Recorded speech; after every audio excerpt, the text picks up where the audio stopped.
तो थंबनेल में दिख गया होगा कि पार्ट 1 में कंप्लीट किए थे कितना तक। तो पार्ट वन में किए थे 30 तक। और पार्ट 2 में इसके आगे कंप्लीट करेंगे।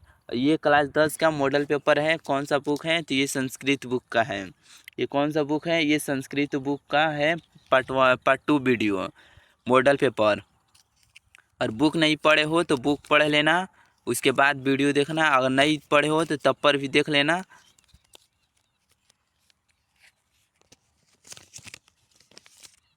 तो स्टार्ट करते हैं। तो 31 नंबर प्रश्न कह रहा है कि आंसर बोलते चलना। अगर नहीं आ रहा है तो पर भी बोलना, अगर गलती या सही बोलते चलना। देख अपने से देखना कितना सही बोल रहा हूँ कितना गलत बोल रहा हूँ। तो एक 31 नंबर प्रश्न कह रहा है कि वनवास प्रसंग में वनवास प्रसंग में राम सीता लक्ष्मण के साथ कहाँ पहुँचते हैं? तो वो चित्रकूट में पहुँचते हैं। कहाँ पहुँचते हैं? चित्रकूट में पहुँचते हैं। सी नंबर इसका आंसर होगा। 32 नंबर प्रश्न कह रहा है कि नर्क के द्वार कितने प्रकार के हैं जिनसे व्यक्ति का नाश होता है?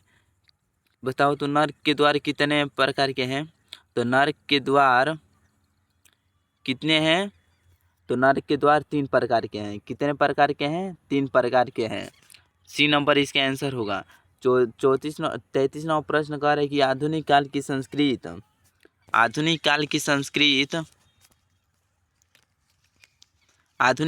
संस्कृत लेखिकाओं में कौन अति प्रसिद्ध है? बताओ तो आधुनिक काल की संस्कृत लेखिकाओं में कौन अति प्रसिद्ध है? कौन है इन चारों में से? कौन है? तो वो है छामाराव। कौन सा है? छामाराव प्रसिद्ध है।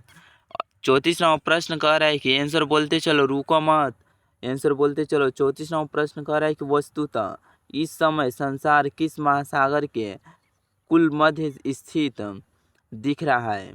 वस्तुतः इस समय संसार किस महासागर के कुल मध्य स्थित दिख रहा है?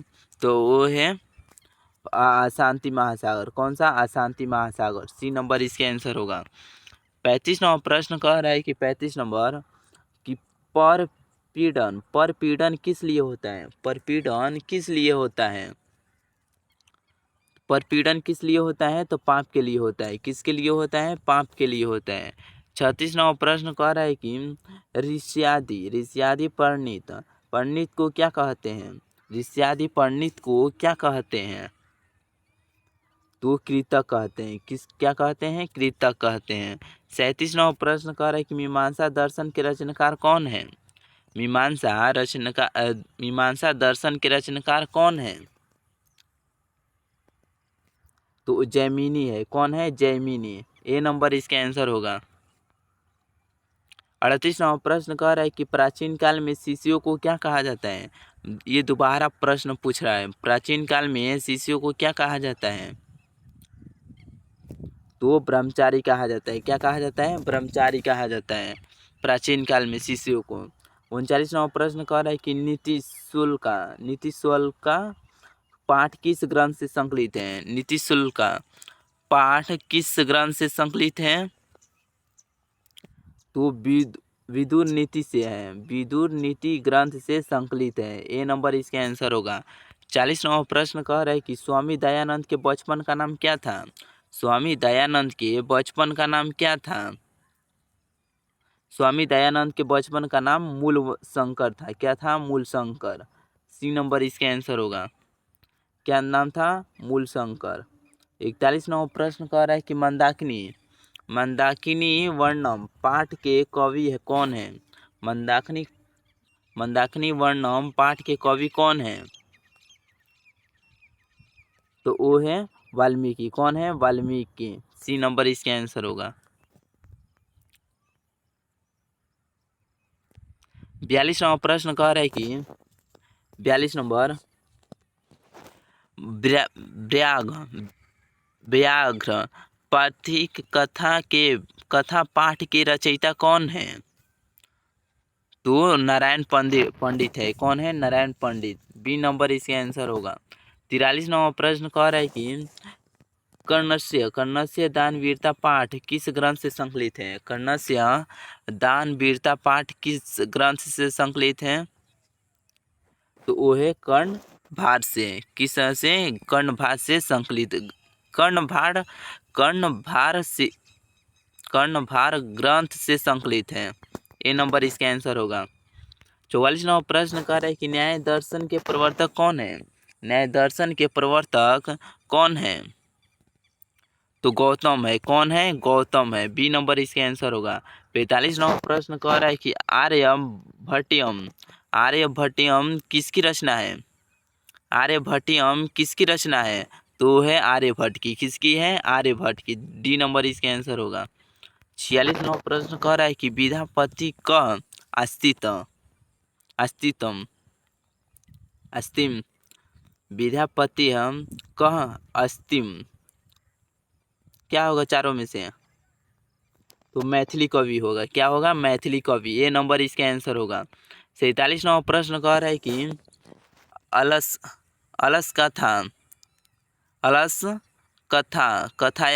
कथाकार कह, यानी अलस कथा के कथाकार कौन है?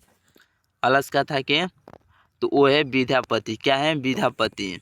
डी नंबर इसका आंसर होगा। 48 नंबर प्रश्न कह रहा है कि आधुनिक संस्कृत लेखिका कहाँ प्रसिद्ध है?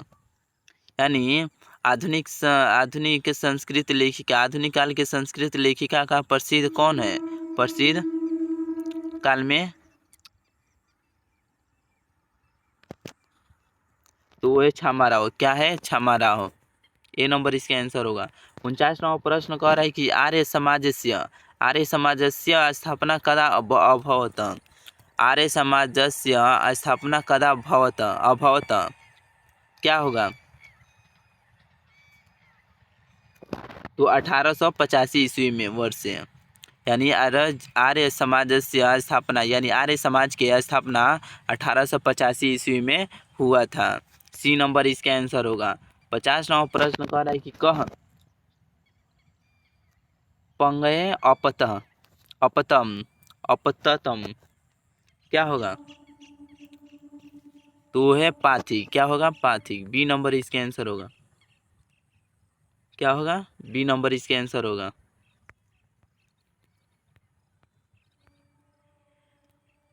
तो 51 नंबर प्रश्न कह रहा है कि 51 नंबर कि न्यस्ती किस लकार का रूप है?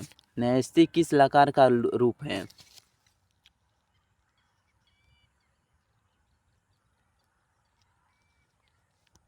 ए लटम होगा। ए नंबर। 52 नंबर प्रश्न कह रहा है कि कुरु किस लकार का रूप है? कुरु किस लकार का रूप है? तो वो है लंग होगा। B number. 53 नंबर प्रश्न कह रहा है कि पितरा किस विभक्ति का रूप है? पितरा किस विभक्ति का रूप है? तो है तृतीया। किस रूप का? तो तृतीय रूप का। सी नंबर इसका आंसर होगा। 54 नंबर प्रश्न कह रहा है कि लता शब्द के तृतीय बहुवचन में क्या होगा? लता शब्द के तृतीय बहुवचन में क्या होगा? तो क्या होगा? लता भी होगा। क्या होगा? लता भी। सी नंबर। आंसर बोलते चलो, रुको मत। 55 नंबर प्रश्न कह रहा है कि अनेन पद का मूल रूप क्या है? अनेन पद का मूल रूप क्या है? तो ईदम है। क्या है? ईदम। 56 नंबर प्रश्न कह रहा है कि हिमालय गंगा प्रभावती में कौन सी विभक्ति है? हिमालय गंगा प्रभावती में कौन सी विभक्ति है?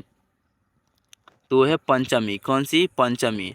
57 नंबर प्रश्न कह रहा है कि 57 नंबर हिमालयत गंगा प्रभावती में कौन सा सूत्र है? कौन सा सूत्र है? तो भुव प्रभवसच भुवम, यानी बी नंबर इसका आंसर होगा। आंसर बोलते चलो, रुको मत। आंसर जितना आ रहा है उतना बोलो, गलत या सही बोलो, जिससे पता चलेगा कि कितना सही बोल रहे हो। 58 नंबर प्रश्न कह रहा है कि सह आचार्यत व्याकरण पठती में कौन सी विभक्ति है? तो पंचमी है। कौन सी है? पंचमी। सी नंबर। 59 नंबर प्रश्न कह रहा है कि सुरुपम, सुरुपम में कौन सा उपसर्ग है? सुरुपम में कौन सा उपसर्ग है?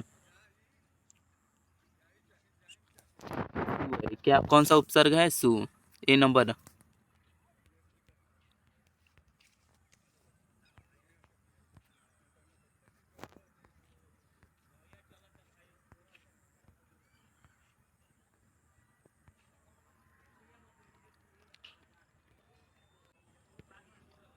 तो 60 नंबर प्रश्न कह रहा है कि उपकर्म में कौन सा उपसर्ग है? उपकर्म में कौन सा उपसर्ग है?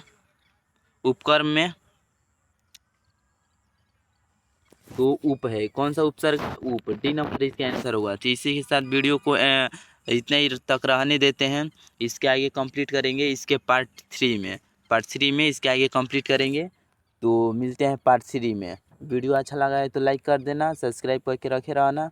तो मिलते हैं पार्ट 3 में।